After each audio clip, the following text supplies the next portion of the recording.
ఉప్పును తగ్గించే అలవాట్లు ఇవే. ఈ అలవాట్లు నేర్చుకోండి.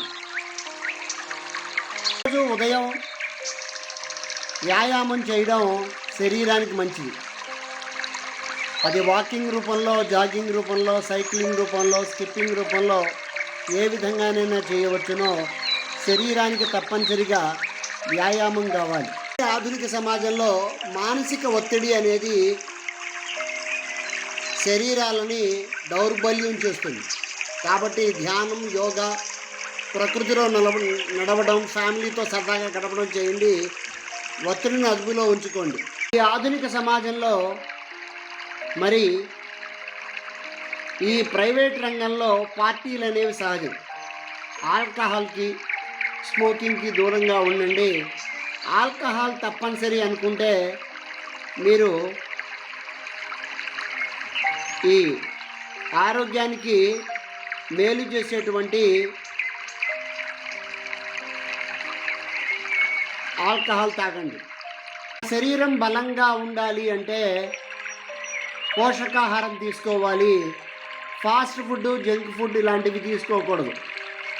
తాజా పండ్లు, కూరగాయలు చక్కగా నానబెట్టి గోరువెచ్చని నీళ్ళల్లో ఉప్పు వేసి నానబెట్టి తినండి. తాజా పండ్లు మాత్రమే తినాలి. దయచేసి గుర్తుపెట్టుకోండి. శుభ్రం చేసి అర్ధగంట సేపు గోరువెచ్చని నీళ్ళలో నానబెట్టి మాత్రమే తినాలి. అది దయచేసి మర్చిపో. ఆరోగ్యంగా ఉన్నటువంటి స్త్రీ లేదా పురుషుడు ప్రతి వ్యక్తి రోజుకి 7 నుంచి 8 గంటలు నిద్రపోవాలి. ప్రశాంతంగా నిద్రపోవాలి. బెల్లీ ఫ్యాట్ కరిగించుకోవాలి. ఇది తప్పనిసరి.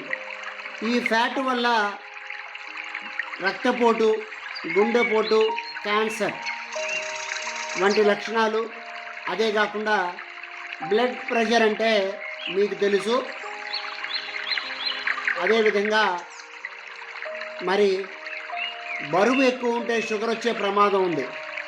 దయచేసి గుర్తుపెట్టుకోండి. ఉప్పు, చక్కెర వీలైనంత వరకు తగ్గించండి. చక్కెరను పూర్తిగా వాడడం మానేయండి. ఉప్పు రోజుకి 4 గ్రాముల కంటే ఎక్కువ ఉప్పు తినకూడదు.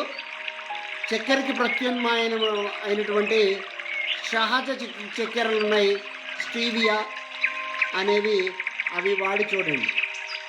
లభించేటువంటి డి విటమిన్ ప్రతిరోజు 10 నుంచి 30 నిమిషాల వరకు ఉదయం సూర్యరశ్మిలో ఉండేట్టుగా చూసుకోండి. దీనివల్ల బాడీలో డి విటమిన్